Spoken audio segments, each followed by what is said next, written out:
खासतौर पे चुनाव लड़ने के लिए हमारी ऐसी कोई रुचि नहीं है। जंगल राज है तो क्या ये मंगल राज है? दलितों का शोषण हो रहा है 2025 में भी। दलितों का तो हो ही आधुनिक रहा है। दुनिया बताया जा रहा है कि आधुनिक भारत है, आधुनिक बिहार है। जैसे मोटरसाइकिल पे लोग अनेकों राउंड गोली चला के चल रहे हैं। अपना खुद पैसा लगा कर सर हम ही मिट्टी फेंकवाए, पूरा गांव जानता है। तो देखिए, आपने प्रश्न हमसे किया और ग्रामीणों ने उत्तर दे दिया। पशुपतिनाथ पारस जी के बेटे यशराज पासवान जी हैं।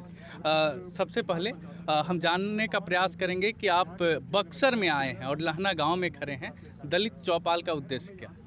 देखिए, हमारी पार्टी की कई जगह चाहे जनसभा हो रही थी, कार्यकर्ता सम्मेलन हो रहे थे, जिला स्तर में हो रहा था, कुछ जगहों पर तो प्रखंड स्तर भी हुआ। तो लोगों की ये भी पुकार आ रही थी कि आप हमारे गांव आइए, हमारे गांव आइए। तो हर जगह जाना एक ही समय पे ऊपर से, तो ये तो संभव नहीं हो पाता है। पर हमारे नेता, हमारे बड़े भाई श्री प्रिंस राज जी ने ये निर्णय लिया कि अब हम जनता से रूबरू अलग तरीके से होंगे। हम जनता से रूबरू शोरगुल के साथ, भीड़ भाड़ में नहीं होंगे। हम जाएंगे कम शोरगुल में और सीधा हम पंचायत में जाएंगे और वहाँ हम चौपाल लगाएंगे। और हमारा प्रयास रहेगा जो सबसे शोषित, जो सबसे पीड़ित और सबसे पिछड़ा पंचायत है, वहाँ हम जाएंगे। अच्छा, वहाँ समस्याएं सुनेंगे। अच्छा, यहाँ आपको युवा नेता के तर्ज पर देखा गया, लोगों ने संबोधित भी किया, यशराज जी को युवा नेता बताया। तो क्या लगता है इस बार चुनाव में आप कहीं से चुनाव लड़ेंगे? नहीं, ये तो देखिए, जो प्रेम दिया और स्नेह दिया और जैसा अभिनंदन मिला, उसके लिए तो हम बहुत खुशनसीब भी हैं और आभारी भी हैं। सुनने में आ रहा है कि आप अलौली से चुनाव लड़ेंगे, ऐसा? नहीं, हमारी देखिए चुनावी राजनीति में हमारी पूरी रुचि है, इसीलिए आज हम यहाँ हैं।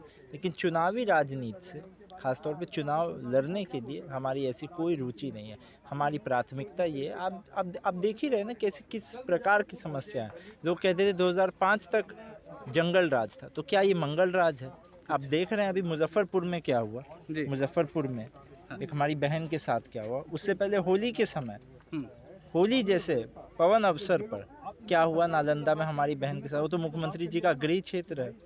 तो ऐसी जब समस्याएं उठ के आ रही यानी है, कि दलितों का शोषण हो रहा है 2025 में भी। दलितों का तो हो ही आधुनिक रहा है। दुनिया बताया जा रहा है कि आधुनिक भारत है, आधुनिक बिहार है। दलितों का तो हो ही रहा है। हाँ। जो समाज के अगले पैदान पे जो समाज के व्यक्ति हैं, उनमें भी जो गरीब हैं, उनके साथ भी शोषण हो रहा है। आप बताइए, अग्रे पायदान यानी किनको? राजपूत, ब्राह्मण, इन लोगों जो को? ऊंची जाति के लोग हैं, जो अगले पैदान पे हैं, जो गरीब हैं, उनमें भी जो गरीब है, उनके साथ शोषण नहीं हो रहा है क्या? अच्छा। उनके साथ भी शोषण हो रहा है। शोषण तो छोड़िए, आप अपराध, अच्छा, आपने दलित आप अपराध की चरम सीमा देखिए। पटना में दिन दहाड़े कैसे मोटरसाइकिल पे लोग अनेकों राउंड गोली चला के चल रहे हैं, मेन जगह पे। आप लोगों सबने रिपोर्ट किया था। तो जब ऐसी स्थिति हो हमारे समाज में विधि व्यवस्था की, तो पीड़ा क्यों ना होगा किसी को।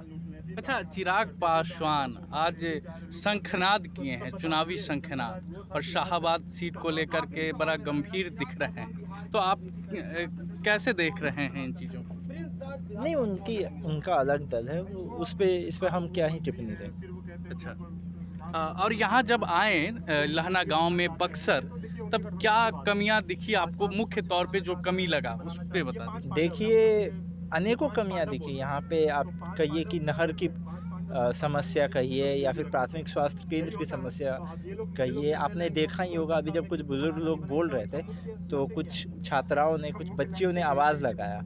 उन्होंने कहा कि हमें कुछ मुद्दे रखने हैं, और फिर आपने देखा कैसे उन बच्चियों ने अपनी सारी समस्याएं रखी कि यहाँ पे शिक्षा की क्या कमी है, उन्हें अपनी पढ़ाई के लिए, वो 9वीं कक्षा में, तो स्कूल के लिए कहाँ जाना पड़ता है, कितने दूर चल के क्या जाना नीति पड़ता है। लेकर के आए हैं? उनके पास उनके पिताजी माताजी द्वारा साइकिल दिया हुआ है, लेकिन वो साइकिल नहीं ले जा सकते। रोड की ऐसी व्यवस्था है, हालत। अच्छा, क्या कुछ नीति लेकर के आए हैं? कुछ तो बदलाव का सोच करके आए होंगे। बदलाव का सोच के आए हैं, इसीलिए सबसे रूबरू होने आ रहे हैं, ताकि हम सभी से रूबरू होके सबकी अपने पैसा से इस सड़क को बनवाए हैं। हम खुद अपने पैसा से सर इस सड़क को बनवाए हैं। अपना खुद पैसा लगा कर सर हम ही मिट्टी फेंकवाए हैं, पूरा गांव जानता है। तो देखिए, आपने प्रश्न हमसे किया और ग्रामीणों ने उत्तर दे दिया। तो इसीलिए हमने आपको बोला चुनाव का समय है, तो इसी समय जनता अपना सही प्रतिनिधि स्थापित कर सकती है।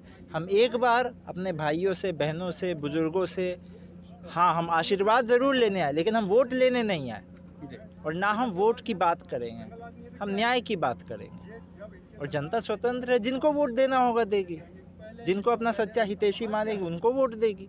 जनता स्वतंत्र है। लोग ये किसी सोच में नहीं रहे कि अभिनय का प्रयोग होगा और जनता को दिग्भ्रमित कर दिया जाएगा, बात गोलमोल करके बोला जाएगा, वोट ले लिया जाएगा और फिर पल्ला झाड़ लिया जाएगा। अच्छा, ये किनको टारगेट कर रहे हैं आप ये बातें बोल ये हम सरकार के संदर्भ नीतीश में कुमार, कह रहे हैं। जो नीतीश कुमार जी के संदर्भ में ही नहीं, जो पूरी सरकार है, सरकार में जो लोग हिस्सा है उनके बारे में। उनके बारे में आप यशराज पासवान जी को सुन रहे थे, लेकिन प्रिंस जी पे विश्वास है और लोक जनशक्ति पार्टी पे विश्वास है, ये यहाँ के लोगों का कहना है। बाकी आप क्या कुछ सोचते हैं कमेंट कीजिए। अभी के लिए धन्यवाद।